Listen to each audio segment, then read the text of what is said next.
Does anyone mind talking about the bylaws after President Klein's finished? I mind. Can we just discuss this after we've gotten the chance to hear from President Klein? All right. We're moving on, please. Move on to the next resolution. Approval of minutes for 10/24/16.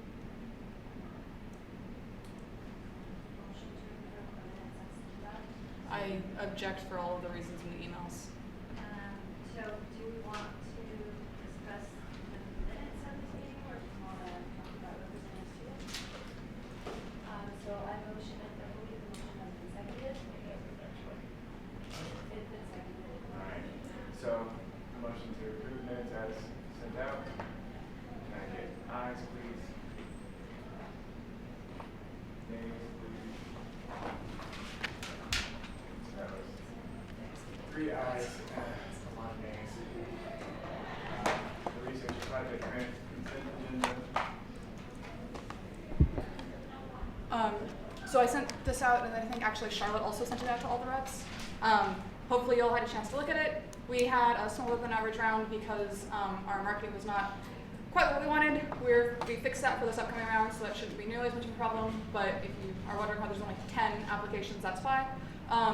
Based on the scores from the judges, you all saw hopefully what's going on, approving about half of the request. So coming seconded from committee. Okay. Coming second for committee, can I get ayes for approving the research project grant consent agenda? 5, 6, 7, 8, 9, 10, 11, 12, 16 ayes. Any nays, please? Any abstentions? All right, 5 abstentions. All right, so actually this is probably a good time because I think the development administrator is going to take a little bit of the conversation. But President Klein, welcome. Thank you. Everyone, this is President Klein of Bayborn. He's come graciously to speak with us in Phoenix. And so I think it's a good time to talk and go the race. Thank you. Absolutely. So I'll maybe talk for a little while, and then I want to be sure I get to your questions. How about if I move to the front so I can see everybody and you can see me, if that would be all right? I would like to start by first introducing our chair, Greg Patterson. So I was very fortunate because of the board meeting this week, Chairman Patterson is able to join us this evening. So if you remember how the Board of Regents is configured, it's a constitutional board. The superintendent of public instruction and the governor are both ex officio members. And then we have 9 members of the public who are appointed by the governor along with a student regent in waiting. But those individuals are appointed by the governor.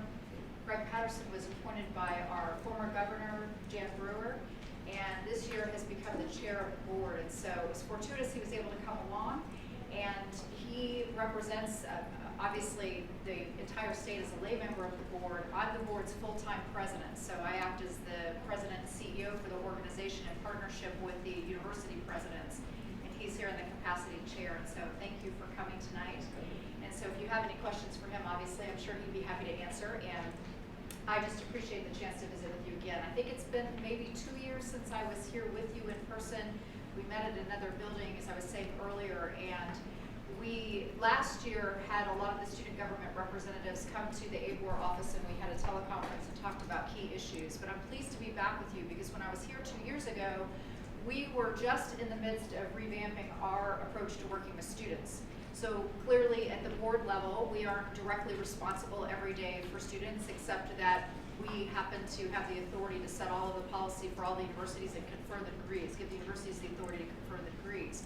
So as the state budget picture has changed, it's been important for me in particular in my role to make sure that we're properly recognizing our students in their role now as primary shareholders in our system. You've always been shareholders, primary shareholders, but now more than ever in the financial sense, because so many of your tuition dollars are going now toward helping to run the university, whereas before much of that support came from the state.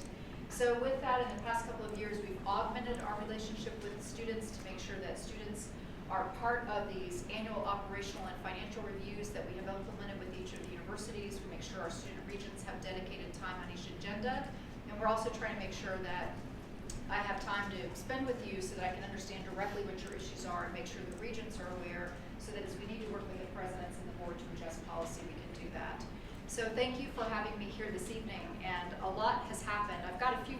materials for you that I want to share, because since my last visit, we have had significant changes in the system, and these won't be handed. These really, I'm happy to pass these around, but let me introduce them first so you know what you're seeing as it comes around. First, this is a strategic plan that's been developed by the board. For those of you who follow the board meetings and have been going to the board meetings, you've heard me talking about this with the board. We have adopted a new strategic plan, and this outlines our goals very clearly, and I think you'll be pleased to learn that Goal 1 is driving student educational success and learning. When I came to the board 3 years ago, in partnership with Chairman Patterson, we began an effort to really revamp our approach to governance of the system and creating a plan that wasn't just a strategic vision, but was really an actionable plan, that all the universities would have plans that tied up to. I was struck by the fact that the word student wasn't even in the original vision that had been articulated, even though goals had been assigned for graduation and other things. So I'm very pleased that we've made this progress, and best of all, it's on one piece of paper. So we've taken this around the state. Business, community, philanthropic, political leaders now know here's what the Board of Regents is trying to do for the university system, and to accompany this, we have set goals for 2025, very aggressive goals around the number of students we want to have graduate, quality of our institutions, the research productivity we'd like to have, the amount of technology we're spending off into the private sector, and our service impact on the state. So I'm going to circulate this just so you can take a look at it. The other key development was last year, and I want to also thank you for your support of this. We flipped the request of state appropriations to move from being institutional aid to being student-based aid.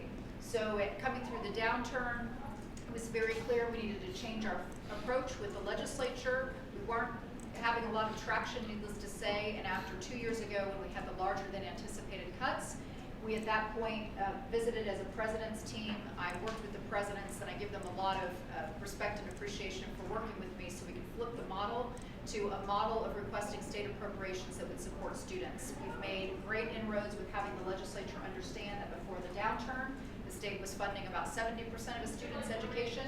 Today, it's down to about 34%, and we think that's unsustainable as a model. We need the state to be an equal partner with students.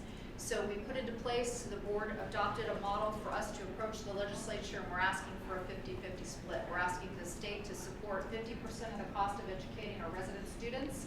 Our out-of-state and international students are paying full freight and even more. They help defray the cost for our in-state students and certainly add a lot to the richness and diversity of our campuses. But the point is that the state, we expect to pay its fair share for resident students. It's a constitutional obligation. We are pleased that we've made a formula that's more accessible to them. The challenge, of course, now is getting the legislature to fund all of it. Just at the last board meeting, the regents decided that we didn't want to phase this in over a decade to try to go from 34% of student support up to 50%. So this year we've asked for a 3-year phase-in of implementation to get to the 50-50 student model. It's about $200 million. The legislature right now is struggling, still trying to find sufficient revenues to cover all of the pent-up needs from the downturn. But having said that, we don't feel like we can wait. If the state's economic turnaround is really to take hold, we think that investing in people here is the most important play the state can make. And so I want to say thanks to Chairman Patterson and to the board for backing that play, and we'll be aggressively lobbying at the legislature to get as far as we can on that budget request. I'll talk a little bit more about that in a moment. The other thing I wanted to introduce for you today, if you didn't see it in the Arizona Republic, they published a report on our report that is going to be featured at the board meeting later this week. This is the Wages of Graduates report, and it clearly demonstrates the value of a college degree. One of the things we've been trying to do is to assert our value proposition. It's a time, as you know, when you pick up the Wall Street Journal or any other major periodical, people openly question the value of college. What does it mean? Should you bother going? Isn't everybody really a hidden Steve Jobs? And do you really need college? And so we've been trying to combat that narrative by making it clear that, more, as I like to say, more learning means more earning. And this report clearly demonstrates that a college degree beats no degree any day. It goes on to talk about the earnings, particularly of graduate students.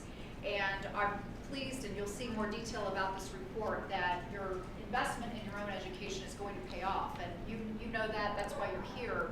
But we're using this data to help better inform and educate the state, the policymakers, and the appropriators. So I'll circulate this. It's available online. If you have anybody in your life, a spouse, kids, parents who are wondering, is this all worth it? I'm here to tell you it is. And so the good news is that the median earnings of our graduate students is around $60,000. And so it just shows that there is definitely value in the degrees from Arizona universities. So I'm pleased with that, and I use that report too to again demonstrate part of what we're trying to do to better connect the public to the public university system, our focus on students, and we are starting to study more and more what our student outcomes are. If you think about what's happening in public higher education in general right now, it's apart from people questioning the value, it's a time of greater competition. It's very clear that not all institutions of higher learning are going to survive, and I'm of the opinion that not all should. Many of them can't differentiate their product, they can't differentiate their quality, and there's been some overexpansion in certain states. And so I'm very pleased that in Arizona, we have not only an aggressive plan, but we're able to demonstrate our results and show the value we're adding to students. It's not lost on me that any of you can be going to school anywhere in the country, anywhere in the world. So I also thank you for choosing one of our Arizona universities and for choosing this university to study at. Certainly the intellectual horsepower you bring enriches our community, but I also think that it's important over time that as you go on and you're more successful, you're going to set a higher standard for other students coming here. And so it continues to build on the success of this university. And of course, your earnings as you stay in Arizona certainly help contribute to the economy, and you will be not just leaders, but job creators and innovators. And I don't say that lightly because the economic value of what we're able to do as a result of from having had the privilege of going to public university is enormous. And I just say thank you for choosing to be here. So that's quite an opening. But let me run through very quickly for you just a couple of numbers. Some of these slides, if I can, I'm sorry to block the screen. This is not going to be so easy to see, and I can circulate another copy or we'll send it to you. This just goes into detail more about our graduate enrollment. It's about 32,000 now, so graduate students are a very important part of our student body. There's so much focus on undergraduate education. I don't want you to think we take for granted our graduate students. They're very important in the mix of our universities, not just from an education and research purpose, but certainly from a teaching purpose, and I know we want to talk a little bit more about that. We're also having great success increasing the number of graduate degrees across disciplines. The University of Arizona in particular has very strong capabilities and sits still, as you know, among the pinnacle of research universities in this country. It's ranked in the world, and that is directly as a result of being able to attract top students who can work with top faculty in advanced degrees in lots of disciplines. And so I just wanted to make sure that by the numbers you knew the important impact that you have on our institutions. So let's go forward a little bit. I've covered the resident student model. This talks again about what we're trying to do as an approach with the board. So tonight is one conversation we'll have as a group. I just want to download some information to you tonight, but I want you to feel comfortable that through your representatives or directly, you can communicate with me or our board chairman. Obviously, we want you to have strong relationships with your university presidents. And as I mentioned before, my notion of you as shareholders means you're going to be actively involved as these universities put forward their business plans. So later this week, the president of the University of Arizona will be presenting the updated Never Settle strategic plan for the university.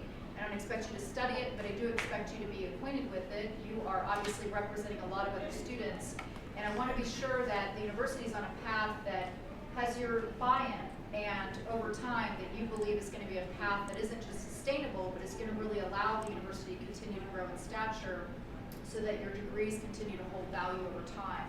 So while I'm introducing a lot of business terminology into this conversation, the point is we run our universities as an enterprise in this state. We don't consider ourselves to be state agencies just here to manage a box. We're really here trying to make sure that we've revolutionized the model so that it's going to be successful in Arizona's second century and in a highly, highly competitive post-secondary education landscape. So more on that, and I will be working more closely with Jude as we go forward on what our agenda items are. This is what I was mentioning earlier about the state budget outlook. You can see that the state does have increasing revenues over time. It's got an ending balance that's starting to accumulate, but each year the net revenue that's coming into the state that is really unspoken for is not increasing at the rate we would like. So we are, at this board meeting, going to talk extensively about how we're going to generate additional dollars so we can invest in research in particular, you know, to attract top researchers, to attract research curriculums, and to have all of these equipment that you need, you've got to have space. So you're going to hear us talk quite a lot at the board level about how to generate the dollars we need that we can leverage to invest in new buildings, and then also to do a lot of the remediation that's needed on our facilities. The state has a formula in place for building renewal that hasn't been funded in decades, essentially, or they're significantly behind. It's very clear the state can't meet the obligations that it had anticipated, so we need to think about a new model, not just to make sure our students have the support they need, but that we've got the dollars to put into research infrastructure. We want to double our research output as a state. It's particularly important, it's critical for U of A, and we want to be sure we have the dollars to invest in these buildings. So we'll be talking extensively about this at the board meeting this week, and I'm very pleased Chairman Patterson's a strong proponent of thinking anew about what our funding model is going to be and redefining our relationship with the state. So let's click forward a little bit. This talks about the structural balance. You know, that we're going to continue to hear there's no money. Let's move forward. K-12, I think, is going to continue to be a preoccupation for the legislature. And I will just make a note that on the federal level, with the change, not just in the presidency, but in party leadership, and with how many Americans have been displaced by the economic downturn that was the Great Recession, how many of them, frankly, don't have the skills they need, and some of them will be permanently displaced, I think you'll see enormous focus on career and technical training, not necessarily universities, but a lot of skills-based training so that people can figure out how they're going to get back in the workforce. So right now, I don't have any previews for you about what we expect from the federal administration, only that I expect that there will be continued pressure around student debt and other issues. Yes? When you say cost to educate resident students, Right. is that only undergraduates, or is it also resident graduate students? So our formula would support all Arizona resident students. We tend, as I was saying earlier, to really focus on undergraduates, but the dollars would be for all Arizona resident students. So this already goes through what I shared with you about where we're at on where the state was historically and where it is today. This graph is an important graph just quickly to hit on because I know so many of you are involved in your communities and do a lot of mentoring with students, but we put together a slide that is an important reminder of the incredible impact of education on poverty. So the Regents, as part of that strategic plan you're seeing, we've set a goal even beyond our own sphere of influence to talk about the state's need to set higher educational aspirations for the people who live here. Today, you know that 2/3 of the jobs require some post-secondary education credential, not necessarily a degree, but some sort of training or certificate. This graph is intended to show you your chances of living in poverty if you have education. And if you're sitting over here as a graduate student, you can see there's virtually no chance, barring some catastrophe practically, that you're going to be living in poverty with a graduate degree. So, you know, we know lots of things happen in life. This is no guarantee, but we want to demonstrate again this impact because so many of the students, young students in our K-12 system are living in poverty in the state. And so we feel very obligated to continue to help press policymakers. We've been leading an effort with a large business, education, and philanthropic coalition to start setting higher educational attainment goals for Arizona and to start creating the alignment we need to get people connected with this economic reality. Because we don't want to see more generations living in poverty. And it's astonishing the chances of your being born into poverty and escaping poverty, as you well know, it's very difficult to do, but we believe that education certainly is the way to do it. So that'll be part of a bigger agenda that we have going on. This is just additional statistical information that I can share with you when I leave behind the slide, but let's just move forward. I want to make sure we get everything. This is just the benefits of education. This is the cost breakdown that I was sharing with you about the average education cost, what it costs on average to educate a student. This is average, average, average. So don't think about your tuition bill and try to do the calculation. It won't work. This is by year. And so we were just trying to show the state, in essence, this is the data that we've taken to the state to show them this is the shortfall for every resident student. We run it a net operating loss. And while we've been able to make up for it because of the support from outside money, from dollars that have come from international and out-of-state students, again, this isn't sustainable. Our state is still growing. We're very fortunate we continue to attract new students. Many states are not.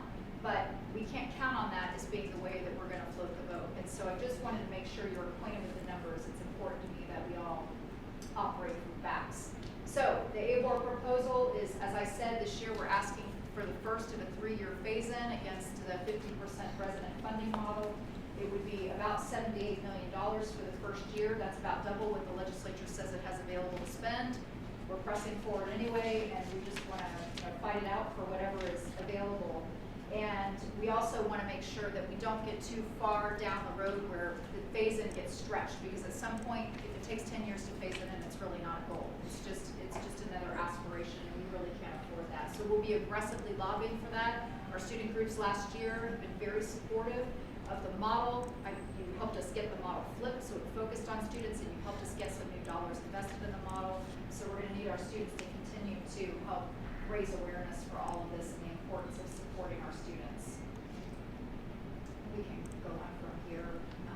This is a lot of detail we have to go through. This talks about the capital dollars that I mentioned. I'll just go back just to underscore for you again.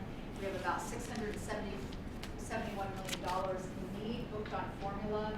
And so we're trying to make some gains. As I was saying, we're never going to be able to get to that total. And so our point is we need to come up with a new way so we can make sure we're staying on track. That's going to include a lot of local, regional partnerships for investment. And again, another thing for you as graduate students to be concerned about, particularly because of the research implications. So maybe with that, we've talked about attainment already. Why don't I pause here and make sure that I can spend some time talking with you. One of the things that's not on here in detail is our effort to revamp the state benefits. Right now, university employees are considered to be part of the state employee health insurance program. They're considered state employees for the purposes of benefits. So we're in the state employee health insurance program, we're in the state employee retirement programs. We want to work with the legislature so that we can develop our own plans. In state employee health insurance alone, we'd save about $25 million. That would go a long way toward funding students instead of subsidizing healthcare for corrections workers and other people. As much as I appreciate the services they provide, too many of our dollars from the university system are going in to help underwrite the fund at this point. We'd rather separate and provide better tailored benefits. You need to hear me clearly. That doesn't mean no benefits. We're not cutting people loose from benefits. It means we tailor up and design and become self-insured. Likewise, for retirement insurance, we still have a lot of staff who are in the state retirement pension program. That is, again, financially not viable for the long run for the universities. We'd like to make that transition so that new employees can become part of the optional retirement plan. And then finally, there's been a lot of discussion about the federal levels of who qualifies for health care and versus the state level. We're trying to work with the state in partnership to allow us to set the number of hours that employees would work to qualify for health insurance at a lower level. For graduate students, there's still the student health insurance option that's available. Many of our students participate in that. We have worked extensively during my tenure to renovate that program so that student health insurance actually gives you coverage and is affordable, and we've made some significant gains there. We also opened up for our neediest students. We opened up our student health centers so that they could accept Medicaid and the access plans. So all of that is part of this bigger repositioning of the system overall and trying to make sure that we not only have strong finances, but we've got strong performance. So I really will pause now and see what questions you have. Yes? Your immediate plan is for the state legislature to increase funding. Right. Goes forward, how's that going to affect tuition? Stop going up or down? Well, the good news is the tuition increases have abated in the past couple of years. So with the state adding some new dollars, with us adding guarantee plans, it has helped slow down the rate of increase. I do think that we're also going to max out at some point on what we're going to be able to charge students that's going to be affordable, and we don't want to lose students. The more dollars that come from the state, then the more we can hold the line on tuition. There was a really big trade-off during the downturn because the universities lost about 40% of their state funding support, and that got transferred over to tuition. As you know, we tried to make up for it by giving institutional aid, financial aid, need-based and merit-based aid for students to help offset those costs. But there's really no substitute for the state helping to pay for students. And so So I do think, and we think 50% is actually pretty modest compared to where we've been historically. So I think it will help the regions hold the line on tuition. I'm not going to suggest that there would necessarily be a rollback or that there would be never another tuition increase. I just think it helps them fight off having to increase tuition year after year after year. We had, if you remember, for anybody who was here 2 years ago when I spoke to you, we were trying to do multi-year tuition setting so that we let the regions would set tuition for several years at a time. And we had the next round of cuts of the university presidents at that point said it's still too volatile for us to try to set tuition, for a 3 or 4 year window. And we're still now setting tuition yearly, but at least with the tuition guarantee plans, then you know that once it's set, what it's going to be for the next several years. We do have to do some modeling to see how viable those are going to be for the long run. You don't want to push all the costs onto the class coming in and then realize nobody wants to come because they can't afford it. So I just think all the way around, the finances are going to take some more thinking through. Would you say that's fair, Mr. Chairman? I don't want to speak for the board, but I think that they've done a great job of stepping back away from some of the tuition increases that you saw 5 years ago. Those were hefty. Yes. So in the same vein of what you were starting to allude to, that are we maybe pushing the costs off onto other students to maintain a low cost for our in-state students? Do you fear that will, because it seems to me that this 50-50 goal is really focused on Arizona residents. Correct. How much is that going to affect the ability to recruit students from out of the state, which is especially important to graduate programs? Right, and we've had regions now begin to question what are our international and out-of-state rates, because the market for those students is very competitive. Every state wants those students to come to their schools, and some states desperately need them. So we can't just assume we can shift all the costs off to them.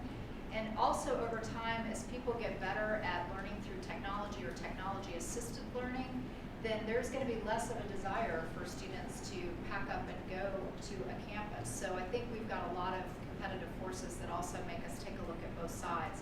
From some of the undergraduate student government leaders had told me they'd won the support of the international students for the resident student model because they realized that it was going to help them not have to pick up the tab as much.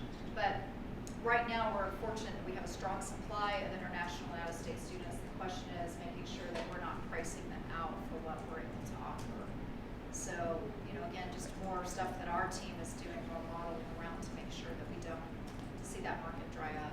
And then a second follow-up question, which you may or may not have any insight into, but I was recently involved in a university hearing board case, which, without revealing any details, Right. it involved a student falsely applying as a U of A resident and paying in-state tuition for the course of essentially an entire degree. Right. How big of a problem is that, and are there ways to address this? 'Cause So we've heard of these legends, right, that there are people falsely claiming, or they come in and after a year that they switch over to becoming a resident. The incentives certainly encourage people to do that because the financial impact would be lessened by becoming a resident student.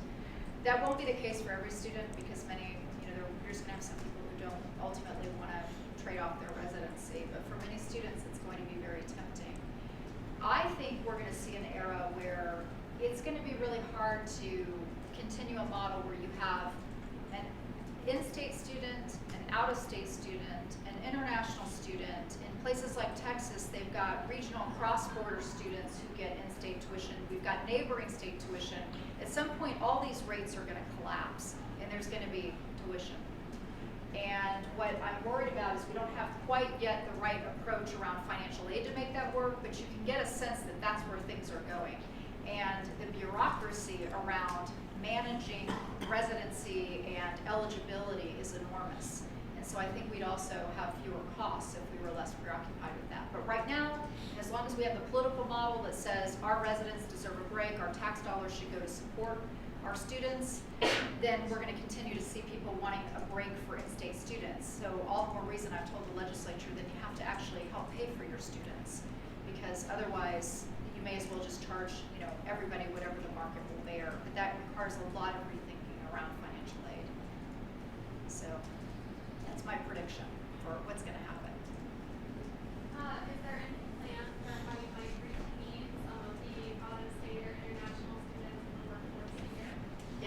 that is, so our business leaders are very concerned about this. So the good news is that most Arizona students stay in Arizona, but after 5 years they start disappearing because they can't necessarily get the opportunities to move up that they want. So we've challenged our business leaders and our chambers to say, we need your help. If we want students to stay here, they have to have job opportunities. But we also try to dispel this notion that people have their suitcase packed the day they walk across the stage at commencement. They move their tassel, pack their car, and hit the road. That's just not true. But after 5 years, we do see trends that students leave the state, and I'm concerned because you've got to kind of move out of Arizona to move up, and we need to reverse that. And so if we can't continue to have all of our businesses depend on low-skilled labor, and businesses are rational, right? They're going to come to where there's a pool of labor. There's a reason that all of those companies like Google send cars around in San Francisco to pick people up and bring them to work and feed them because they need labor. And so some of the economics we can't overcome just by what we're doing, but we are trying to create partnerships. In San Diego, for instance, for University of California, San Diego, they host a lot of meetings where they'll have local CEOs come into students to talk to them and have them say, did you enjoy hanging out here and surfing for 4 years? Because you can stay and get a job and you don't have to go to Northern California. And I think more of that direct connection where students can see their immediate opportunity would help us retain students. Also for graduate students and international students, we have advocated at the federal level to get the visa stapled to the diploma so that our students don't have to leave the country. And we know we're all kind of anticipating what might happen with immigration reform, but that would be a very positive thing for Congress to take up so that we can retain talent here. And at some point, I just think from a national security point of view, it's important that, as we have people come to the United States and learn here, and if they want to stay here, that we should have them stay. So those are some things we're trying to do to help influence beyond our own immediate responsibilities. On that same note, so I'm going to be getting my PhD in optical science soon, and obviously there are opportunities for me here. There's Raytheon, right? But I actually don't want to stay in Arizona, not because of the lack of opportunities, but because I want to have a family, and I don't want to send my kids to the K-12 system in Arizona, given the current political climate. Does ABOR have any political influence in that sphere, or is that just simply beyond your... Well, no, we do a lot of partnerships. The superintendent is on our board, obviously, so there's some effort to try to create some continuity. I served 4 years on the State Board of Education. But we're also partnering with entities like Aid for Arizona, where the state chamber has taken the former leader of Superintendent of Public Instruction, Lisa Graham-Keegan, and she's working with superintendents in low-income, what you would stereotypically assume to be low-performing districts, and showing new models of creating student success for students who have a lot of challenges. And now the point is, how can we work with the state to replicate the policies, the finances that are going to encourage growth? So the good news is that this is a school choice state, so I would say I wouldn't pack up and leave here thinking education is going to be better in another state. Sadly, most of American secondary education and elementary education is not where it should be. But in Arizona, there are some extreme pockets of excellence. We have 3 of the top 10 high schools in America in Arizona, and a lot of that's been fostered by school choice. And so I think that it really comes down to the community you want to be in and evaluating that school. We're trying to deploy our efforts to supporting the leaders who show they know how to educate students. If you see some of the data we put out, we've also had a very big impact on people's understanding of how the system's performing. I've taken data around to the chambers all over the state to show them, out of our 500 high schools in Arizona, you've heard me say this at the board meetings, 10% of them, 10% of our schools send us half of all the kids who go to college. And 10% of our high schools send nobody to college, nobody. So I wonder, given what I've shared with you about what it takes to get a job now, what is going to happen to those people? They won't be kids forever. So we're trying to actively educate people and bring facts to the table so that we can support policymakers. So we're trying to work at multiple levels, and it goes not without saying, it's important to say, we also educate the teachers in this state. We're producing the majority of these new teachers in our colleges of education. So we're revamping a number of those programs, and there's going to be a lot more conversation, I think, with our education needs to figure out how we're really going to not just get teachers in the classroom, but keep them in the classroom, because the teacher shortage, particularly in STEM fields, is huge. So, any other thoughts or questions? I want to be respectful of your I have a time. question. Back to the 50-50. Right. Considering the accommodations, do you think that less likely to happen now, or more likely to happen, was still able to achieve that by 2020? Right, well, so in the local elections at the state level, we lost a couple of really strong champions for our public universities. They're hard to come by, I'll tell you that. We're not at the top of a lot of people's lists, and most people feel like you've got more money than you've ever had. We don't really need the state funding, so we need to build more champions. We lost a couple, but the good news is that we made a lot of progress, especially with the governor's endorsement of the 50-50 resident model, that I think people understand that as a way to help support our students. It's something they can tell their constituents that we're now sending dollars to help defray the cost of tuition. The biggest challenge isn't so much, I think, around the model and understanding the model, it's how much available revenue they have. I think that is going to be our biggest challenge, how much money they have, because year over year, they're not generating the revenue at the margin that they need, which means there's not a lot left for us necessarily. If we're about 10% of the total budget, it's hard to imagine we're going to get more than 10% of what the net proceeds are every year. And that just, frankly, to me, isn't enough to get us where we need to be to support students and to support research. So we would not rule out other extraordinary measures, like when Proposition 301 goes back to the ballot, we're exploring whether the public would support additional dollars for public higher education, including support for students. So right now I'd say we're just trying to factor all those things in. So I think it's less of a criticism about the model and the approach. We've turned the corner, I think, in people's respect for the university system. The challenge is more how much money they have to play with. So since we brought up propositions, obviously the failed proposition in this state that would have guaranteed money to higher education was Prop 205. What was ABOR's outlook on that leading into the election, and what do you envision coming in the future, Right. 2 years, 4 Well, years it'll down be the back. line? So Exactly. without a doubt, it'll be back. Are you expecting that as a future revenue source for? No, I actually think that if they really wanted to support education with those dollars, they could have done a better job. It wasn't like they sat down and said, let's partner with the education community and figure out if this is really going to happen, how to make it work. There was none of that. It was very, that was really an insider's deal on 205. But it'll be back. And so I do think that's a given. In terms of the impact of the proposition, marijuana is illegal today on our campuses because of federal law, and it would have still been illegal on our campuses under federal law. I meant more so from a revenue standpoint. Yeah, but from a revenue standpoint, I think our point is that we don't want to become dependent on that type of revenue source. We feel like the Constitution says it's the overall state's responsibility to fund education. The regents haven't opined on a lot of that detail. They can't take a position on ballot propositions. I think most of our board probably would have opposed it because they didn't feel like it did as much as it could have, or the way that it was promised to people. Some people just would have flat out opposed it regardless. So I don't know that it would have met with a lot of excitement and enthusiasm from the board, but I do think that people who really want to buy into it because they think it's going to help education need to go back and challenge the proponents to say, you can do better than this if this is your goal. Yes.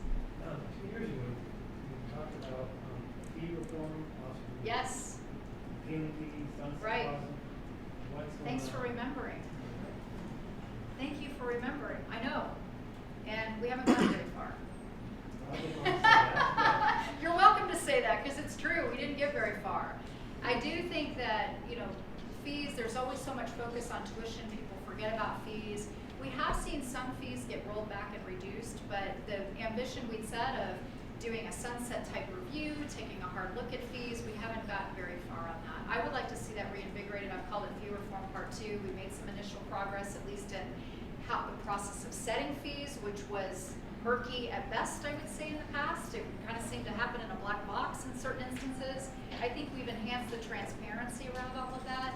But the truth is, the book is this big. The book of tuition fees is this big. And so we found a couple of instances this year, too, where delegated authority meant that some students got hit with fee increases and tuition increases they weren't expecting, that I don't think the board understood. So I think we've got to get our Business and Finance Committee to take another look at that. Our chairman, Rick Myers, is still interested in all of this, but I do think if this is important to students, it helps for the board to hear that. And knowing that the chances of them getting rolled back may not necessarily be true, but we did make good advances, like I said, in transparency. At least now on your bill, you can click on your bill here and understand what you're being charged for. And there is more transparency in fee setting, but we haven't really gotten to any other kind of regulation of fees like I think we might need. So I'm not looking to create a huge bureaucracy around fees, but I just feel like there's got to be something better than the big book, and fees once they're started continuing in perpetuity. So we've got some strong tax reformers on our board, and I haven't given up on that. I think I can speak on behalf of most residents and say that we are concerned about fees, and Right. we'd be very happy to support regions continue. Okay, that's good to hear. It's good to hear because it kind of just went away with a whimper, and it seemed like nobody noticed, and so it's good to know. And we're going to go into another tuition setting cycle. You know how much we've revamped the tuition setting process because I was concerned there wasn't the type of analytics behind it that were needed. The tuition setting process remarkably kicks off at this meeting because we're going to present our financial aid report. That begins to inform us, and then the presidents will begin preparing their tuition proposals. So you all need to stay engaged in that process. But I do think we need to take another look. And if you have thoughts about the best way to kind of take a stab at the tuition, at the fee reform, I'd be very open to that. On the same topic, I do think a really good first step would be to allow fees that are applied only to undergraduates or only to graduate students, but not necessarily both. I believe right now it's really up to the discretion of the university. ABOR does not actually say this is only an undergrad, this is only a graduate fee. And then also, obviously, we just mentioned it, but yeah, sunset clauses would be absolutely fantastic, especially for fees, for example, if it's to pay for a bond for a renovation. Right. That bond is usually, 30 years? It'd be nice if the fee went away after 30 years, and instead of suddenly giving incentive to create a new bond. Yeah, that makes complete sense to me. I hadn't really thought before about the graduate versus undergraduate because they're staged at program level, and then there's my favorite term, the mandatory fee. Right. Like, there's no discretionary fee. I don't know why it's called a mandatory fee. It's like a university fee. It means everybody pays it. So I just think all the way around. But your point about graduate versus undergraduate is well taken. So, I'm sure more things for us to think about there. Other thoughts, questions, concerns? So I was thinking about when I first started here, I was paying out-of-state tuition, and so my department has funds to help with tuition of doctoral Right. students, Right. but if they, Maria is laughing because she's in my department. So they have this pool of money they can give you for tuition, but then if you're hired as a graduate assistant, then your tuition is covered as a part of that. But apparently the funds they have to pay people's tuition are not allowed to be used to hire them as graduate assistants. And so if you were a graduate assistant, you would pay in-state tuition, but then the department has to pay the full out-of-state tuition. And so there's this weird thing where this money can't be used in the most efficient Right. manner. And I was just curious if you knew anything about it. Yeah, I know the practice. I don't necessarily know the history. I know we probably wouldn't design it that way if we were going to start from scratch. So I think that, again, just speaks to this whole notion of offsets and, but I can't really say what I think should be done about that. I think that the point is it's almost student by student. You have to try to figure out what the best package is and then figure out how you offset, particularly if they're out of state. And aid varies by students, so I can't give you a blanket response around that. It would be something we could probably add if we were going to keep going with fee reform, at least just, as you guys set your agenda, think about what kind of transparency and guidance you need around how to assess a package and then what you think is needed to make the package competitive. I know you all have come and talked about the pay rates, and we've heard that from a lot of our adjunct faculty about pay rates, but not so much about how the aid is awarded. So I'm open to your suggestions.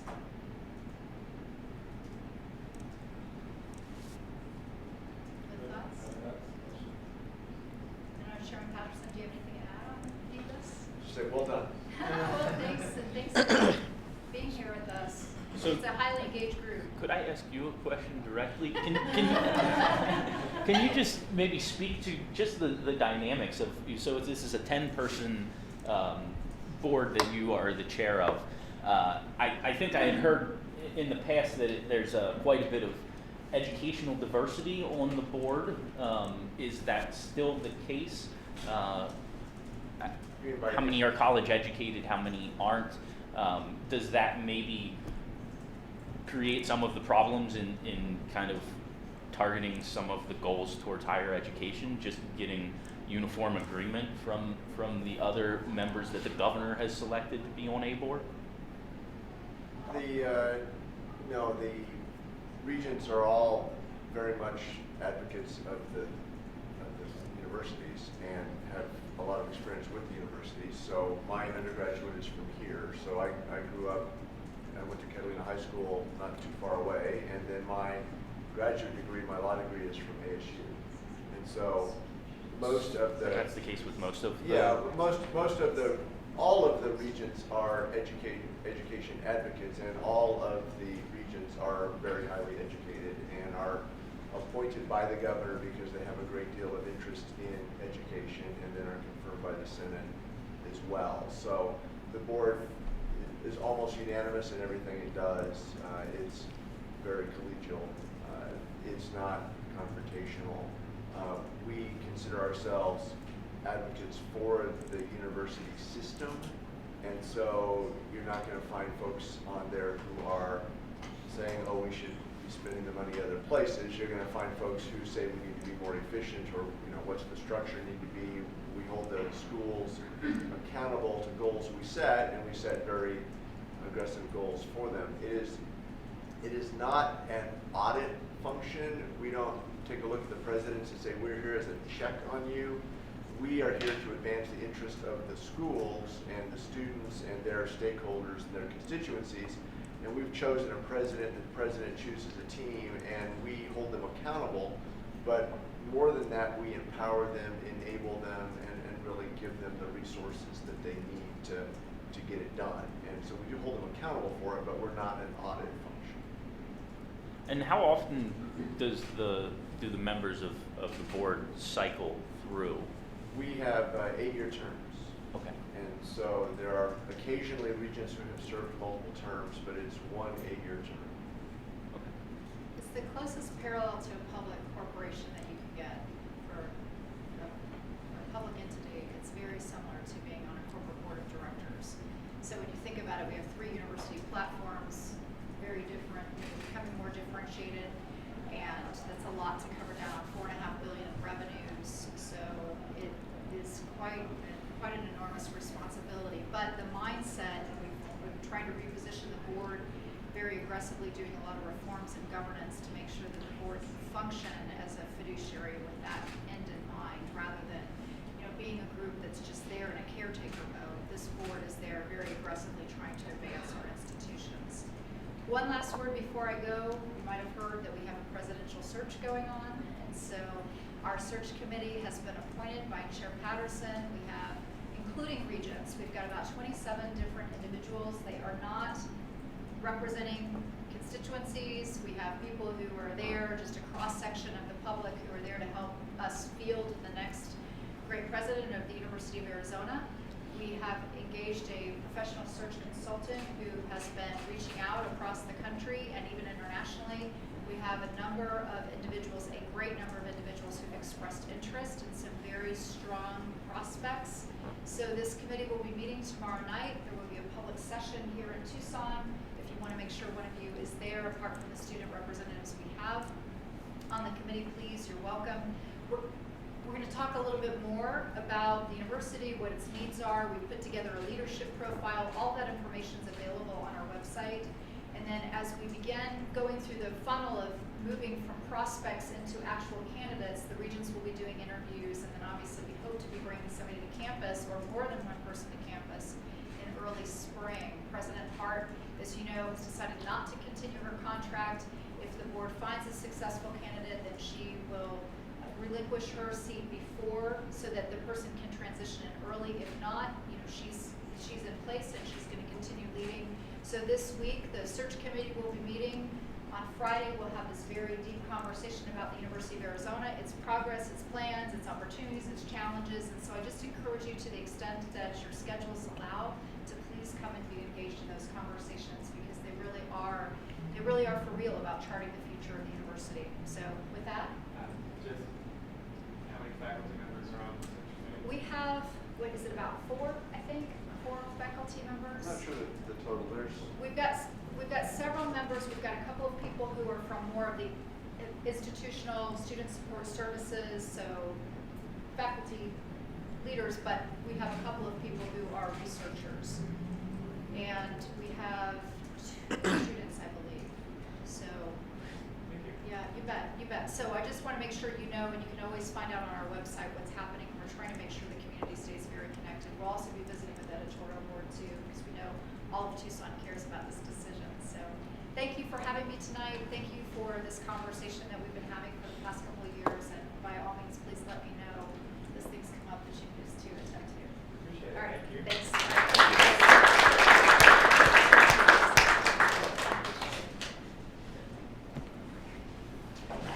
Daniel, just for a point of information, I know Lynn Nadell is one of the Yes. faculty that is on. If we have concerns and we want to channel them through him. Right, and Dr. Corral, Dr. Erica Corral also. Okay. And the search chair himself, if you want to reach out directly to the search chair, Bill Ridemore was appointed by Regent Patterson. So Regent Ridemore is the search chair proper, and you also can connect directly with him. Okay, take care, everybody. Thank you. Yeah, I love that. So we should. Can we get 2 minutes to discuss everything? A brief announcement. Just a brief announcement before the silence. As I mentioned to Daniel and before, the schedule was set for this semester. I do have a class at 7. I will be leaving right now, so I won't be able to take minutes. That's what I wanted to say. Thank you. I'm recording, so you can always listen to the recording afterwards. Excellent. So, just a few minutes just to chill and stretch.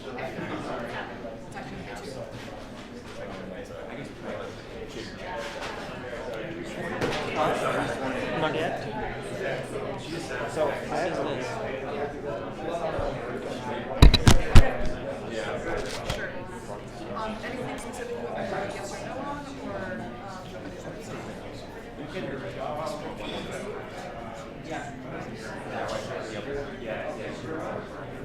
Okay. Oh yeah, it's slower now, so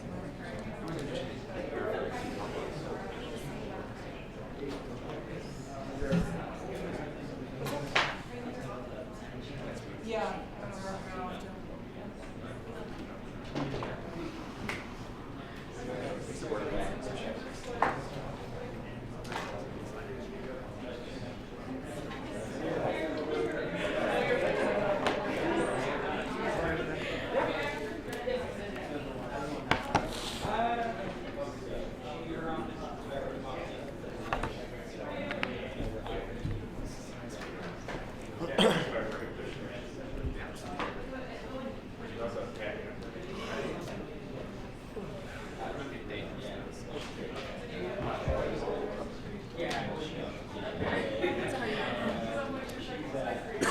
It's pretty hectic. I just wanted to do something. Yeah. Do you have finals at the same time as everyone else, or are your tests shifted a bit?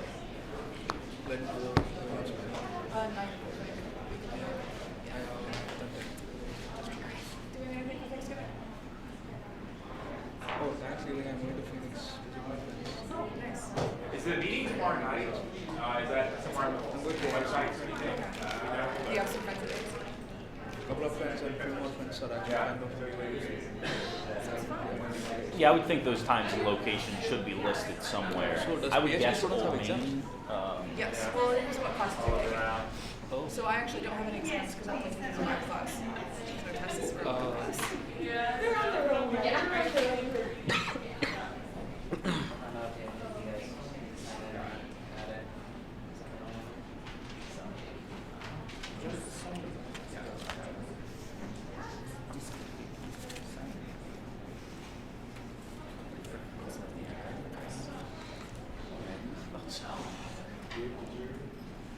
that, Chris? Do we want to do that? Let's go on one more.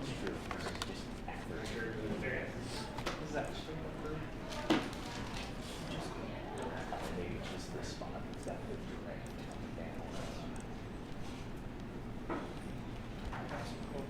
So okay, which website are you looking at? The back side. Okay. There was a. What is this? Chris? The next week. 5:30.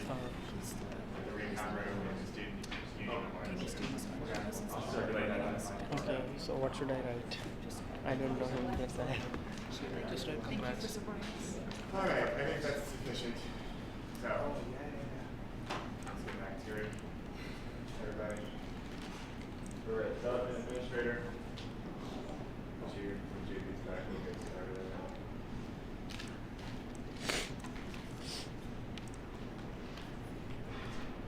Do they know? Jasmine? Are they in town for that? We want tomorrow night, is that why they spoke tonight? Yes, they're in town for actually a whole bunch of stuff this week. Okay. They're doing the search committee. Nobody knows. Financial aid. He also does not know. Like, does everybody know that what they're signing? There's two. We're gonna find out. So we've scheduled that around her. Yes, there are two. Oh, okay. Okay, in that case, Brandon, what you been signing, like, pass it the other direction? Because, oops, I was not paying attention. Oh, double that. Oh. Pass it this way, sorry. So I didn't mean to sign it. It's okay, we'll just make you really appreciate it. Pass that. It's for Chris, our department head. He got a better job. So just say congratulations. He's moving on.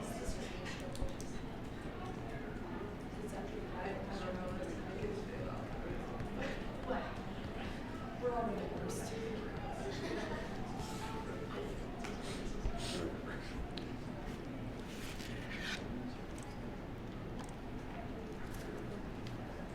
Should we get back underway? Should we get back underway? We're just waiting for Jude to get back because Jude's the one in charge of the development administrator. So, I don't. I guess we can, want to let it end up being. Well, I was on the search committee for the development administrator, so I can get us going. Yes. Okay.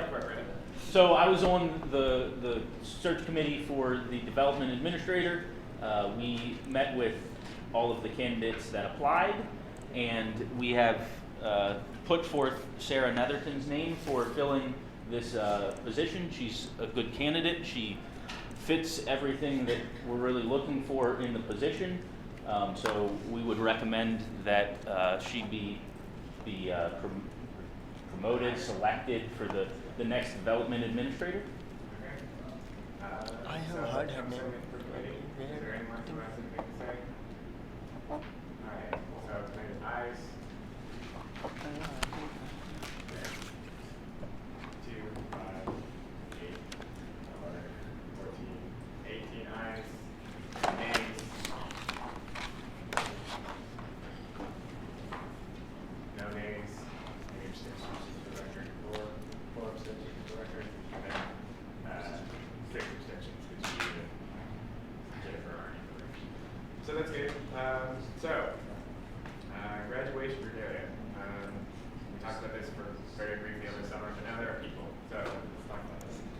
So the simplest thing is this is a request coming right from one of my constituents that most of the departments at the university for PhD graduates only offer students to be able to buy the flat top mortarboard hat. There's only 1 or 2, like we stock at the bookstore, but there's only 1 or 2 departments that either mandate or even offer the 6-sided floppy hat. And, that is, I'm the messenger here. And some people think that is a very important symbol of being PhD. If you're an academic, you're going to be at a lot of graduations throughout your career, and having the correct hat is apparently very important. So somehow relaxing that restriction so that people can buy whatever hat they darn well choose seems like a good idea.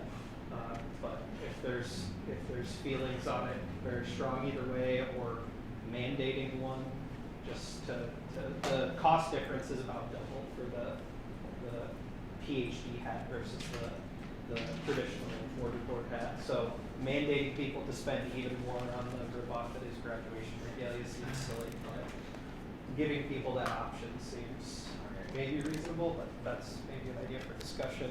Right now, just the fact that it's not offered upsets enough people that it's come up. So, do you know what programs? I'm I sorry. believe only either the law school or the business school mandates it, and almost every other program that's not a professional school, some of them only offer the one. Like if you go to the bookstore and say, I'm a graduate from this college, they won't even let you buy the other one. So essentially, we would like, or you're suggesting the FGPSC should say, hey, everyone should get the opportunity to choose either one. I'm suggesting if there's other colleges that feel the same way, that's fine. Otherwise, College of Science has its own governing board that can send this to them. But they contacted me as a GPSC representative saying that they think everyone at the university might be, have this concern, and then it comes up when you go to buy your graduation regalia, and at that point it's too late to change things and it's not fair. But That's a solid point. So does anyone? That's a motion if I've ever heard one. Can I get a second on the motion to advocate for options for graduation regalia? Second. Second. All right. Can I get ayes, please?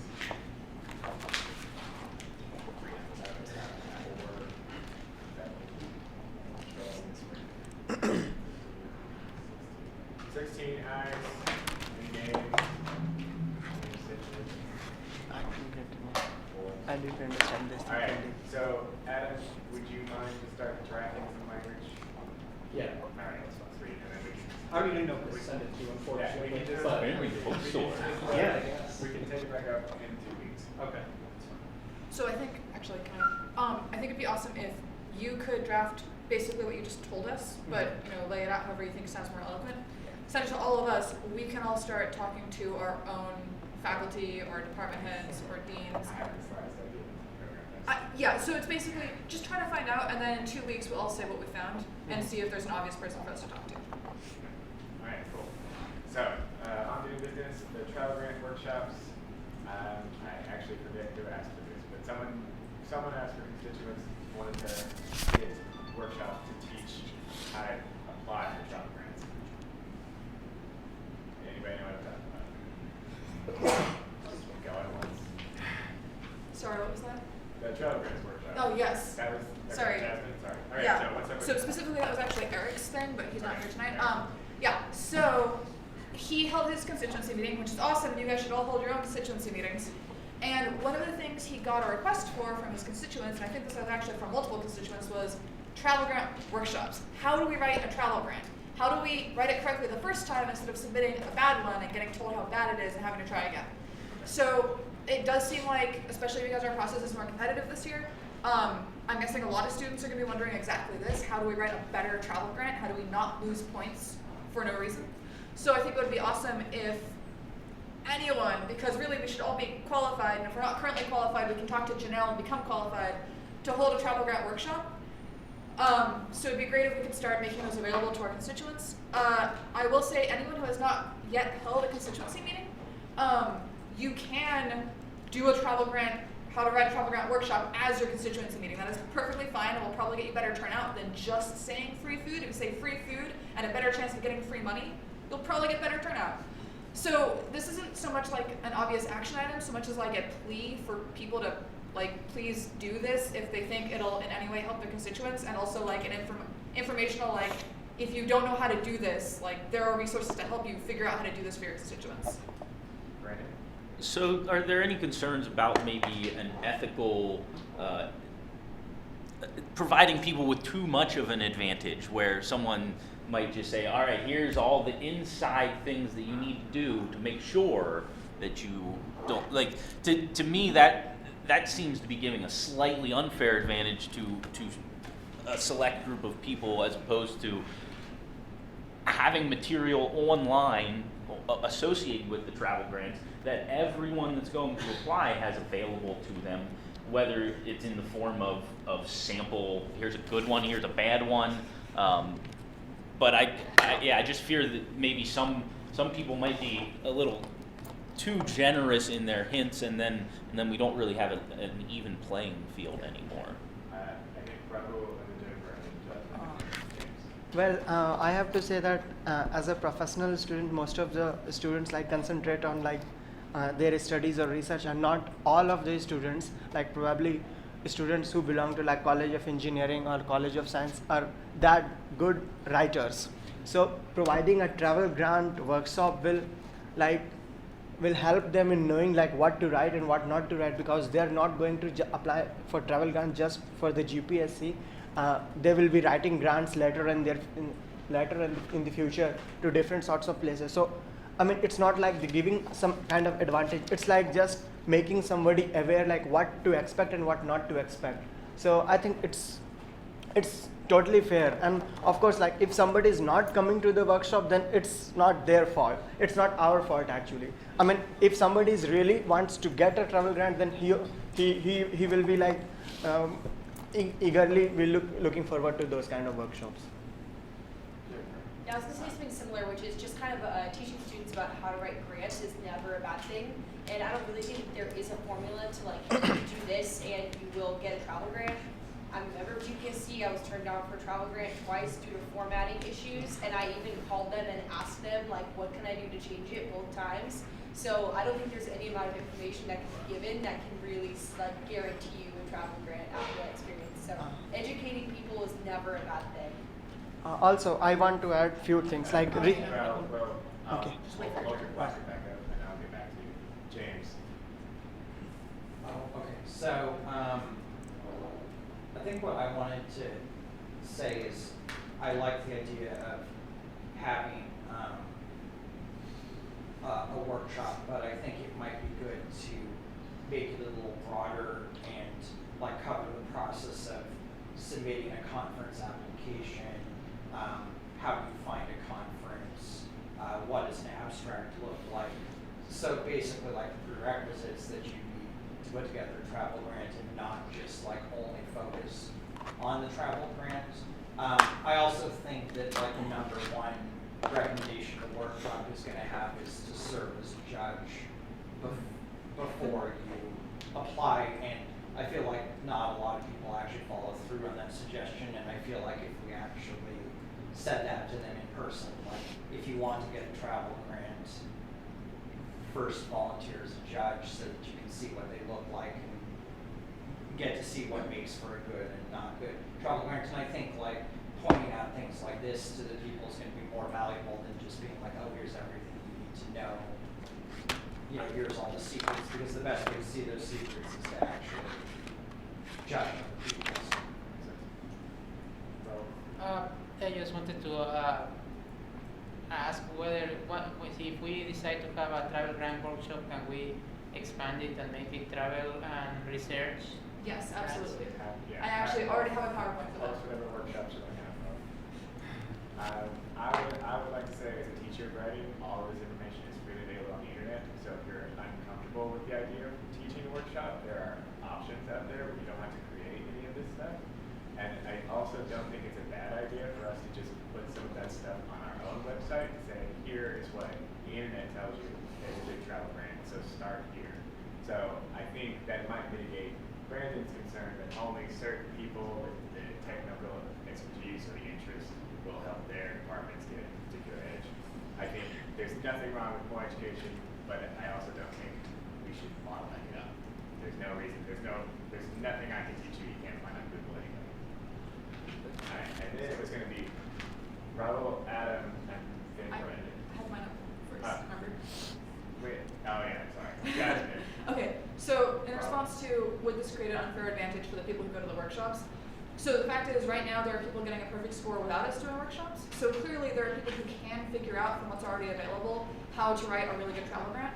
So this would mostly be leveling the playing field for people who don't have the intuition or don't know where to find the resources otherwise, to bring them to the same, I guess, level as all the people who are already getting perfect scores, essentially.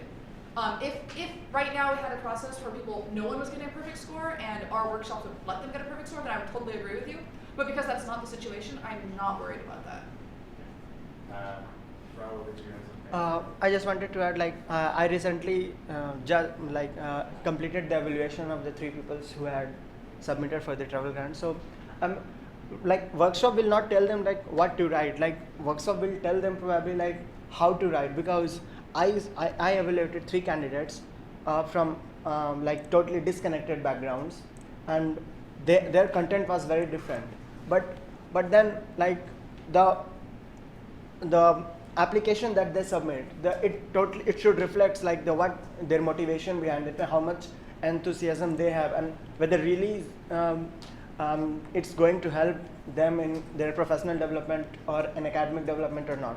I mean, anyone can submit the travel grant if he says that, like, I have an opportunity to go to, say, California or San Diego or anywhere else in the world. But, like, we really want to judge whether they really want to have some kind of the development or not. So one question, like, can we make a part of or full, I'm not sure about the full, but part of the rubrics public to our students?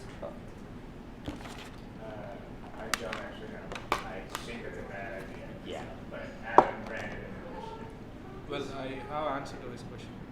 so, Krishna, can you answer this question? Yeah, I talked to Carol. She said rubric can be made available to every student. I Rubric? talked to Carol. She said rubric can be made available. Can't to be made. Okay. Yeah. So, All right, but sorry. Adam, you If it's in Brandon. that vein, it's fine. I'm a little off this topic, so. So I would severely caution against putting that rubric unless it's going to be on the application page and available to everyone. I would argue that the people that are getting perfect scores right now are people who have judged before. And if we want this system to actually be sustaining, I think the idea that we can have a workshop that gives them the general skills to prepare an application for a grant or a conference or any of these things, but giving the inside information that's provided in that grading rubric is a real leg up on the competition. And if it works out to where that's circulating in some circles but not in other circles, I see a major problem with that. So I remember right about this time last year, the REAP committee put together a list of what fraction of submitted research and project grants came from each department were funded, like what were the funding rates, and then how much actual money out of the whole budget went to each department. And it aligned remarkably well with like enrollment from that department and the funding rates, unless you get to departments that are like 0 out of 2 because they didn't have enough, were about the same across the board. I'd like to see something similar for travel grants to see if we are actually, by whatever our process is, selecting against certain fields that teach technical writing differently or something. But if it's just there's a lot of people that don't get grants because we don't have a huge budget and we get a lot of applications, or people aren't following directions equally, because that's something everyone has in common. I don't know if a workshop is going to fix that, but if we are actively like funneling more money to certain areas because our judgment is biased based on how writing is done in that field, that's something that maybe we should correct instead of. All right, Storm and then Jasmine, did you put your thing down? No, I just can't balance it. Storm and Jasmine and then Torben. That statement that we just had about the concerns about the rubric, was that exclusive to the research grants, or was that for travel and research? What was the concern about that? Just to clarify, because I'll let you speak really quick. I mean, I was speaking specifically to the travel grants. I don't think that our grading rubric or our rubric for the research side of things isn't as revealing. I don't. Okay, so I we just don't wanted really to have it. clarify that the travel grants evaluation rubric is publicly available on our website. Was that? Okay, is that? Okay, yeah, because I've applied in the past, and I know we changed it this year, and I wasn't sure if that had changed. So in the past, I'd applied, and I used the evaluation rubric to basically pre-grade my own. Make Okay, sure I was so it meeting is the standards. actually. So this is available. It is still available, even though we've reformed the system. So it's still publicly available. Okay. Okay. Then it should be a fair. I mean, yeah. I mean, I So, yes, Adam, that's a really good point. I'm gonna actually email Janelle and ask if she can put that together. Because yeah, that is important information for us to figure out if we're systematically, essentially benefiting some colleges over others. All right, Torben. Need to answer my questions. Okay, and then Raul. no, that's okay. All right, so here's the takeaway, I think. if your constituents are concerned, apparently the rubric's available online. If your constituents are calling for a workshop, all of you are actually capable of posting one at any point. And if not, Janelle is, I assume, perfectly happy to help you. And if she's too busy, talk to a writer, find somebody. Anything else with this? All right, moving on. Events report, Kevin Chow. Kevin sent the events report out to everybody on email. Basically, he's here to answer questions if anyone has any. Unless you have something prepared you want to say. Sure. Add something. We're looking for people to participate in helping with the student showcase, reviewing the applications come in January, early February. And I'm also looking for help with recruiting judges.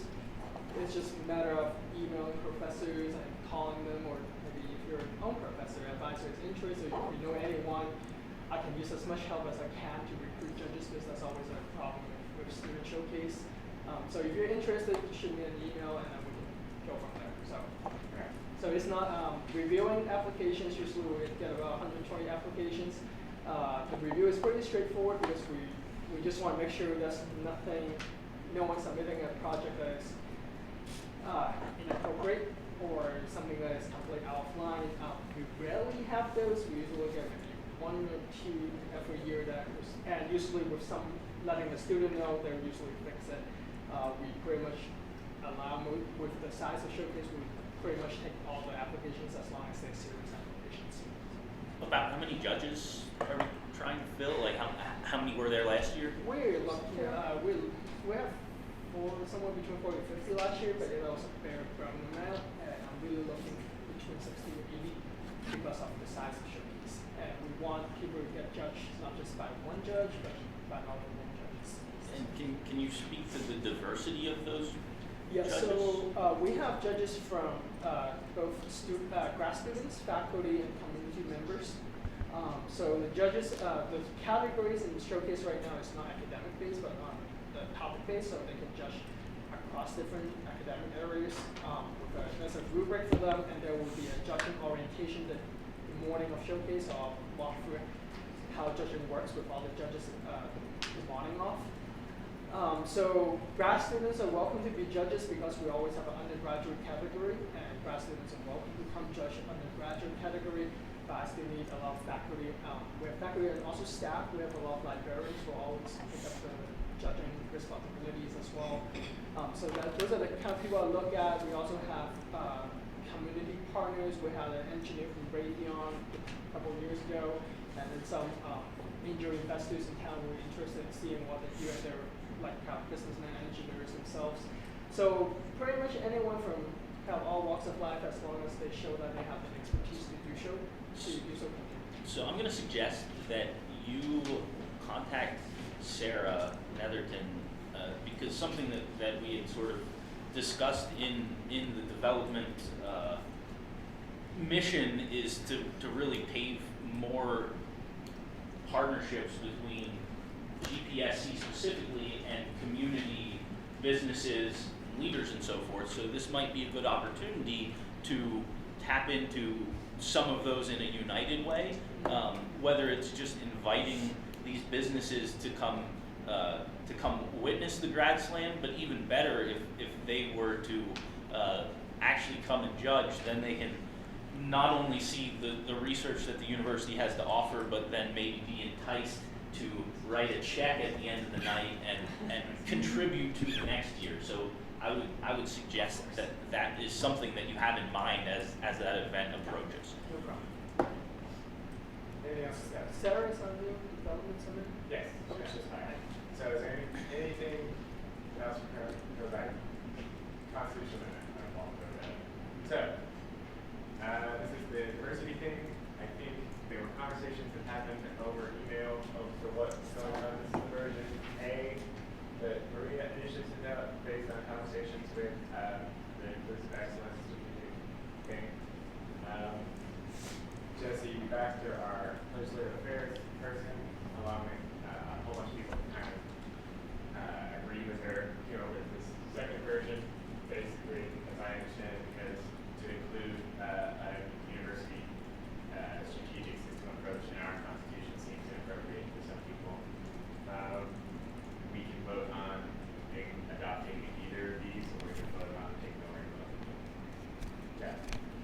My main question, and I don't know who would have the answer to this, is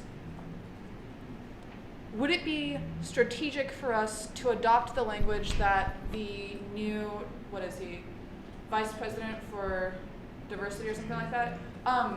Would it be strategic for us to go ahead and adopt the language he's recommending, even though, yeah, we might have to remove it later because we might go in a different direction, it might not be called inclusive excellence anymore, but like, are there obvious partnerships we could have with him that would be more likely to work if we go ahead and take his recommendation in this case? Because I feel like it doesn't hurt us to add this necessarily, but it might hurt us to not include it if that particular administrator is really gung-ho about it. Okay, Brandon. So, as I stated in the email, and I'll just say it again, I think all of these menial alterations to the substance of the text just clouds our meeting time, creates unnecessary distraction, and doesn't change the substance of what our mission is. So I'm personally opposed to almost all changes to the governing docs that don't actually carry with them some sort of substantive change or rectifying of a problem in our system. Otherwise, it's just changing the language for the sake of changing the language. I can respect both viewpoints. I'm a higher education PhD student. One of our faculty members is huge on diversity, is a specialization. It is a big deal to some people, and including this kind of language would. I recognize what Jasmine says. I recognize what you say. This may be one of those instances where it's really critical. Because yeah, some people really make. I don't know if they're going to go back and look at our documents, but it's people. The blood boils hot for this stuff. Yeah. Brandon, this may be a thing that like the social sciences and the humanities get really pissed off about that doesn't actually go over to the science side, and I can understand completely why you wouldn't want it over there. James. Yeah. I think like I can understand Brandon's point of view that like we spend a lot of time editing minutia governing documents, but I mean that's part of why we have a governing documents committee, is to be familiar with the minutia and to be attuned to like the ways that things are being misinterpreted. And there is a lot of, like I think I looked over the rest of the things that Maria submitted, and like there's a lot of things in there that's just bylaws you're talking about? Yeah. We'll get to that in a second. But yeah. okay, but just to respond to the overall point, there's a lot of things that really don't need to be in the documents that are overly wordy, that are, you know, unnecessary. And so I think that like the time we spend on this is actually well spent, even if it seems like we're just editing, you know. And I think a bigger point to acknowledge your point is that would including something like this and or some other things we consider, does it really make that big a difference? If it doesn't, yeah. But does it make, so if we include this, how is this going to change grad students' actions? And maybe you all can enlighten me on that, have more knowledge of what it would include. Yeah, but we probably would have to answer some people if we don't put it. But yeah. I don't want to take off other people because other people may be, it may be too much for some people. They may actually think we may be overstepping our boundaries with our documents and our mission. And so that's a valid argument to have too. Can we hear from Maria? Was this? Oh, that's right. That's right. Maria's not here. Can we hear from anyone else on the governing docs committee who might have spoken with Maria about why that particular inclusion was recommended? Because I feel like if it turns out there's not, it was just like an offhand comment, then we can just stop talking about it and go with Brandon's position. If it turns out that this administrator really cares, then we can keep discussing. I can respond to that actually. Okay. So it's something that he's been trying to get every department and university to adopt. He's been talking to deans and departmental heads and people in the administration to adopt this model. And I think a few people have done that already. I just can't give you the exact names. He spoke to me about it and he asked if we're willing to also adopt it. as a way to also buttress this point that students are already taking lead on this. But again, it's up to us to decide whether or not we want to join that train or just wait to see where this train is actually heading to before we get it. It's our decision. Alright. I think time to start making motions on things. Yeah. I move to accept all the changes in blue, but also accept the inclusion of that last paragraph in red. Okay. So, does everyone see how that goes? Basically, we're hybridizing these two versions, which we can't be allowed. Are there seconds to that? Second. Alright, so we're going to adopt all the changes in blue and then in addition to the red paragraphs. So can I have ayes please for this?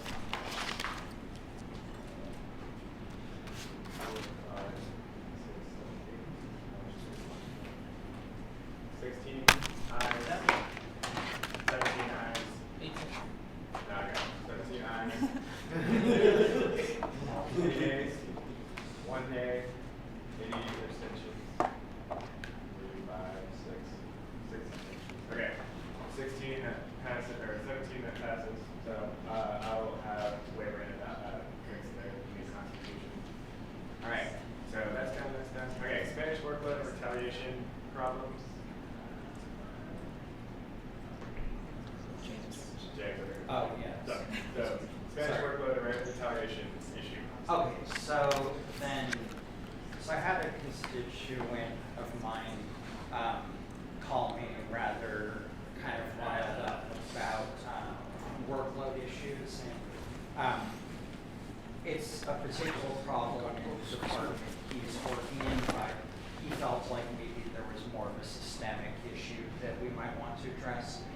So I'll lay out his situation. So, actually, let me give just a little bit of background. So, for graduate assistantships and like research and TA positions, you have basically like 3 different levels you can be hired at. 0.25 FTE, which is 10 hours a week, 0.5 FTE, which is 20 hours a week, and then 0.66 FTE, which I can't really do that math in my head, but it's basically like 30 hours a week. And so then so tuition is reimbursed at half for the 0.25 and is reimbursed at full for the 0.5.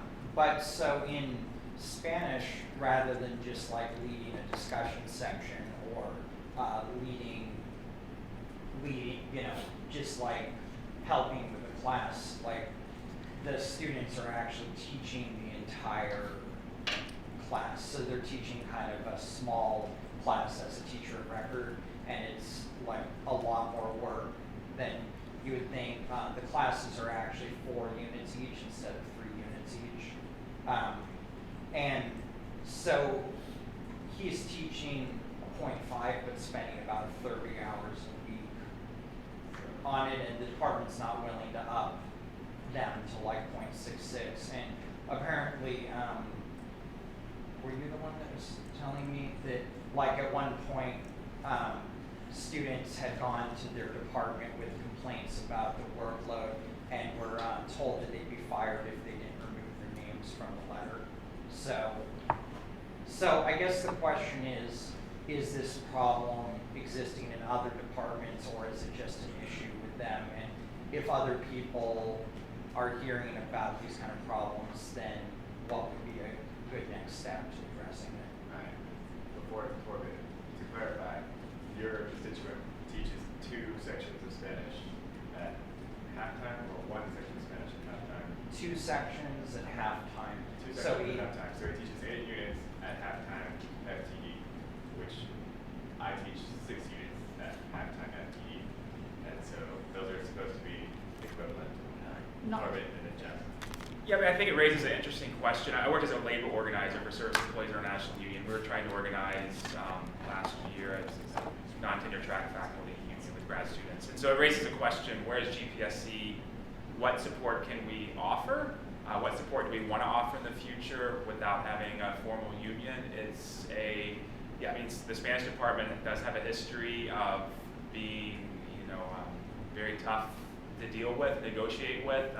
If that student just goes to them by themselves, I don't think they're going to have much success. So, do we want to, lend weight? There's a lot of GAs out there, university TAs are being overworked for sure. What help do we want to offer them and support? Because it's the university's being run as a business model, as our president told us, and it's just, how do we progress with that? I just want to make it clear this does not happen in every college. When I was TAing optics, I was originally approved for a .25 TA ship for a lab class that had 15 hours of section a week that I was supposed to run. And when I explained this to the person in charge of TA ships, and she said, absolutely no, that cannot be a .25 TA ship, that must be a .5, you'll do the extra 5 hours of grading and whatnot.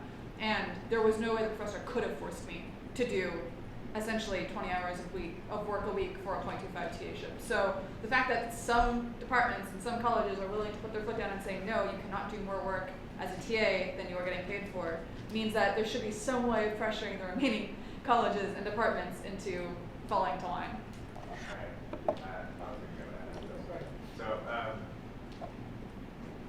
The problem I have with it is not overwork, because we can't solve that problem. The problem is the territory aspect of it, being fired and complaining about overwork. That is a problem that I'm having with this. Thanks, Adam and Brandon. Similar to what Jasmine was saying, just an example from my own department.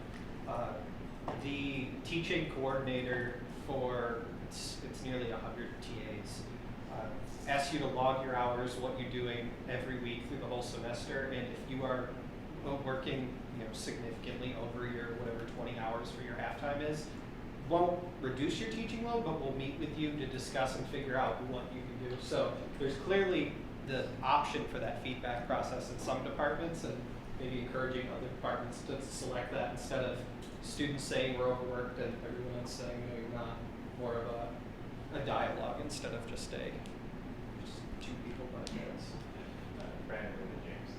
And just maybe more from the College of Science, my personal experience has generally been that there's not a general culture of overworking the grad students. It's more certain individual supervisors that over the course of time have begun to exploit them more and more. So at least in my experience, it was not necessarily a whole targeting of the college in general, but more a targeting of specific individuals, which much of what you said about power and numbers, and maybe if we can go, whether it's going with this student to confront individual faculty or finding the right channels within the faculty to make sure that there's actually regulation of employees that are maybe asking more of the grad students than they should be, because in my general experience, those are when the cases arose.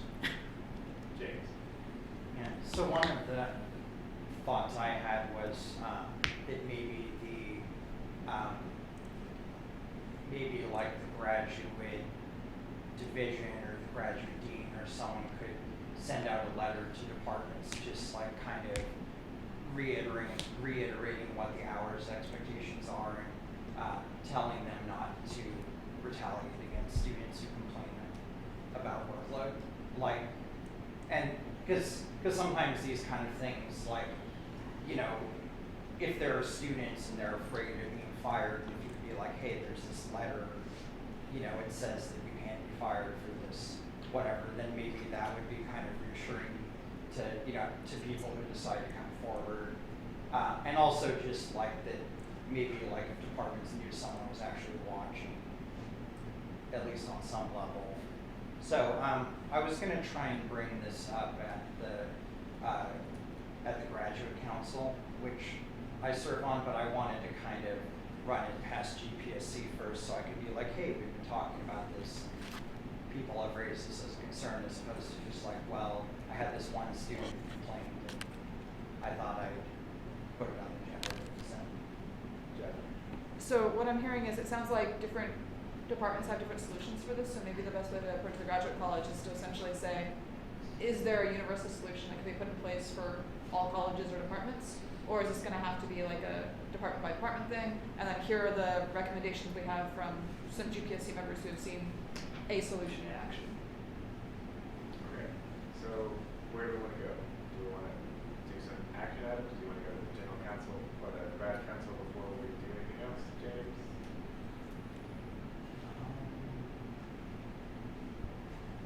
Are there any other colleges that are hearing discontent right now? I think that this is maybe a period when I haven't heard as many complaints about being overworked right now. So it's maybe just a Spanish specific problem at this point. Or no? I was a labor organizer, so my job is to run around and have all these conversations with people all over. It's in a lot of different departments, but hopefully not in the sciences. You're very well funded, a lot of these departments, but yeah. So it's a widespread issue. Yeah, my sister just defended her dissertation last week. Was teaching French courses, not really qualified to do so. Didn't want to do it. Cecil, a lot of overworked area grad students right now. My fear there is their response then is, well, then you don't need any tuition support. Oh yeah, no, I mean, yeah, they're going to come back and say, yeah. They say, well, do you want a job or do you want no job at all? Right, so this student may face that and then may not get a renewal the next year, and then I don't think we're really in a position to support that student too much the way things are now. So that'd be a risk that person would take. They probably should be advised that's the case. So, yeah. I mean, and that's the other rationale behind it.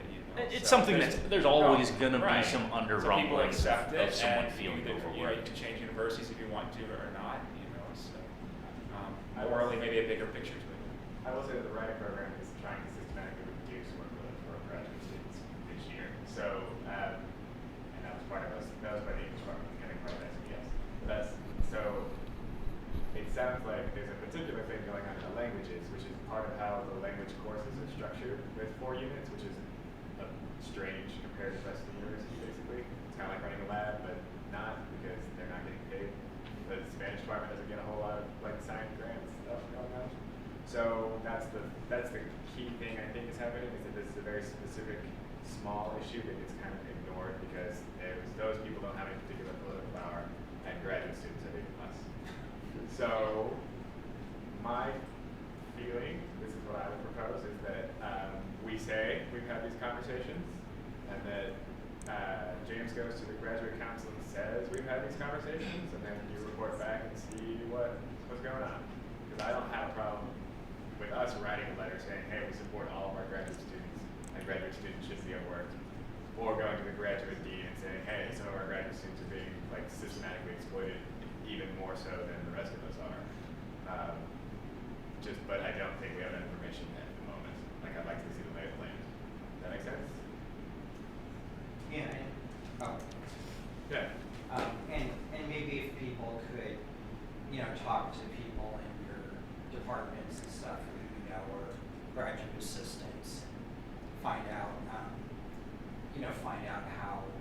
how they're feeling about workload and I mean maybe if it is just in a couple of departments, maybe that's a lot simpler to address than if it's really a problem in the whole university. Maybe we don't need new policies like my constituent thought we did about workload. Maybe we just need someone with some power in the university to be like, hey, there's problems in your department, and to go to their chair or something and be like, hey, you have to this happen. So just to briefly, I do recall that we tackled an issue relating to this maybe 2 years ago, and I'm sure that you'll find people in every college that are feeling overworked and exploited. So crafting a general letter of support seems fine, but as I recall, the last time we didn't have any major inroads in actually getting the administration to do anything. So, I mean, we're moral support more than anything else, and I think that's a good role to play, but I don't know that we're going to be able to do anything more than that. But it doesn't have to be that way. That's where we are now, and I totally agree. But if you look across the country, different colleges, they've taken different measures, to address the systemic problems. But yeah, right now it's moral support. That's what the student needs to really. Yeah. They need to understand that. Yeah. Sorry. In a similar vein, I was going to suggest we definitely take it as a sort of department by department or college by college case, because supporting like an overarching policy or asking for a change at the university level, A, is probably just not going to, yield much, and B, is maybe not necessary, whereas certain departments really need maybe pressure put on them in the form of a large group of students or a large representative group like this speaking up, but not encouraging the entire university to change policy just because there's problems in certain places. And even if it's taking some of SBS's current policies and saying there are colleges or departments within the college right now that are being proactive and suggesting that other departments take a lead there as well. I'll reiterate this. The thing that I find most terrifying is that the fact that he complained and then was threatened to be fired. I've never heard that before. And so if that is the thing that I want to focus on, because Brandon's right, we're all overworked, and there's no money to fix it. So the retaliatory aspect of it is what's terrifying to me, and that's what I would like to see if that's happening anywhere else. James? Yeah, so this particular student was not threatened, but I've been told that other students in the department have been in the past. So people are really afraid to speak up about anything. So that's why the student is here presenting this non-credit. They should be afraid. Yes. They want to get a degree. Okay, so I think that's basically what we can do. We've exhausted this. James, I'll check back with you if you want to talk about this again at the next meeting. Sound good? Sounds good. All right. Last thing, the bylaws amendment got circulated on Sunday. There's several of them right here. Jack. Honestly, there were so many changes that I wasn't sure the motivations for. I would really appreciate if the governing docs committee could write a little annotated explanation of each change, saying why they think it would be a good idea and what they think the ramifications would be, and then we discuss this in 2 weeks. All right, Jim and Brandon. That's a motion. So I would propose to present this on Maria's behalf, have the floor, and step through it. We should at least get Article 1 taken care of today. I would say we have 12 minutes, and I think someone just made a motion. I made a motion. I have a second. I have a second, actually. So, Let me use it to explain it. I will get 5 minutes, Jim, and then we got to go on. We're trying to change the way your stipends are being determined. That's probably going to happen before the next meeting. So, we should probably take care of it today. In what sense is it going to happen?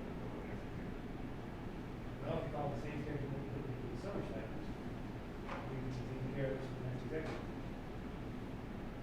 Or, we can not. We can just decide the stipends won't be determined until after the submitted is considered. Whatever you guys want to do. My concern, and the concern of the governing docs committee, was that there's a lot of conflicting language and ambiguity about how stipends are determined. We were trying to get that sorted out before the stipends were actually determined. So, I can step through it now briefly, or we can do it later. Okay. But we should sort this out before stipends are determined, because this is saying how it's done. How about just a general comment on that whole line of thinking? This is the bylaws as they exist now, changing them right before everyone in the room gets a check, even if it's of a very small amount, is a ridiculous thing to be considered. That's never how we've operated. That's how we've discussed changes in the past. They take effect sort of for the next. How money is determined for people in the room should not be any different. Yeah, if we make any changes to how stipends are determined, it'll go into effect next year, not this year. Well, there's nothing, there's nothing, she's making that up. There's nothing in the governing document that would support that idea. The problem, Adam, is that when you look at the current language, we don't know how to determine stipends based on So that's what I mean, it's ambiguous and contradictory, and that's what we're trying to sort out. So that we have, so that we know how stipends will be determined. Case in point, if you look at, I won't belabor it, if you look at Article 1, Section 1 is a list of required responsibilities. Section 2 is qualifications for your stipend, which aren't the requirements. Well, then what are the requirements for? What is, do we take the requirements into account when determining the stipends or not? It's been done different ways over the years. We should certainly get it sorted out. So,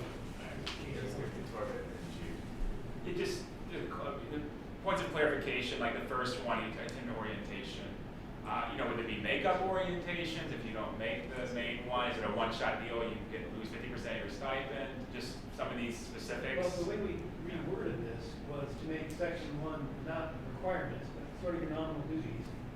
And the only requirements to get your stipend are what's in Section 2 under qualifications to get your stipend. So Article 1, we're proposing to change, because it's contradictory to what the requirements are, the qualification. So we're proposing to say, okay, Section 1, that's just what you're sort of expected to do when you get the job. And that's just so you know what you should be spending your time doing. Okay. But it's not a requirement to get your stipend. The requirement to get your stipend is what's in Section 2 under qualifications to get your stipend. So that seems a sensible way to do it. The other thing that the other major change that we're trying to make here is... Okay, point of order. I'm sorry, no, There was a motion to table. we're having a conversation. Is that the appeal process right now, the executive board determines your stipends, and you appeal to the executive board, which is, you're appealing to the same entity that made the determination in the first place. So what we're proposing to do is, well, yeah, that's okay to do sort of a first level appeal, just in case there was something you think the executive board didn't know. But if you're still not happy with what the executive board has decided, you should have a different entity you can go to, just on a basic due process level, to consider your appeal. Because otherwise, you're just stuck appealing to the same people who are already made the decision. So those are the two big changes on websites. Considering that we have 8 more minutes to go for this meeting, I'd like to call the question. Alright. Call the question, motion to have governing docs, not amend, sorry. Annotate these changes so that they're understanding rationales, command avails, and all that for the next meeting. Can I get ayes?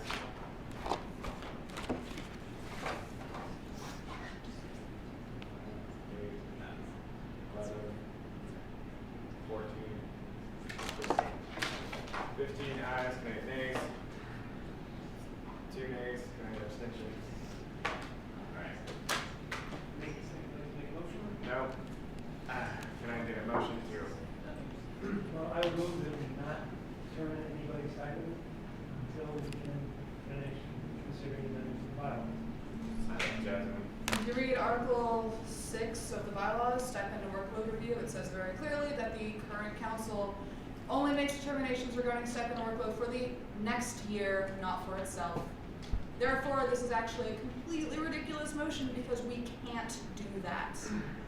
Alright. That section of the bylaws is not talking about rep stipends. Alright, I'm not having this argument. Can I get a motion to bring it down here, please? 1 minute, please.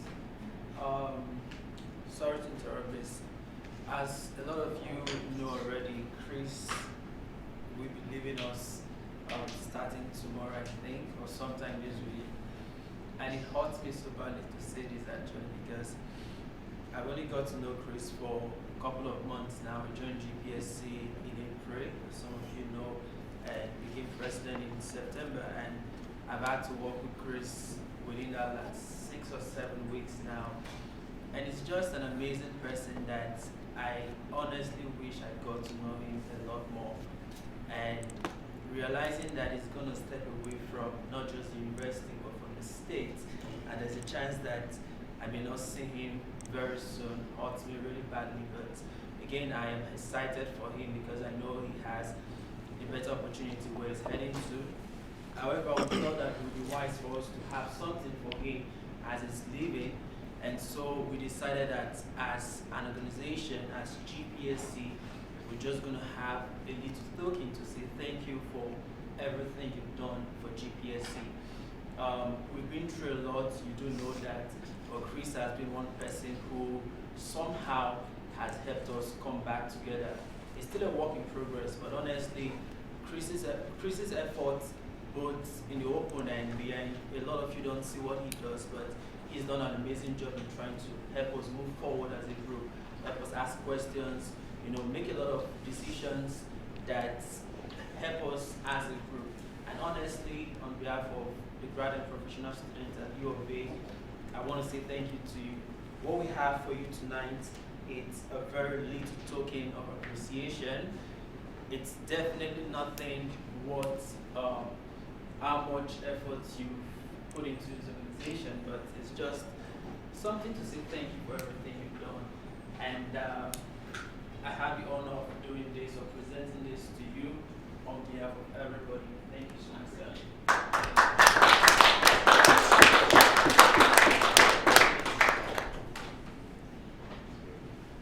Motion to adjourn. Second.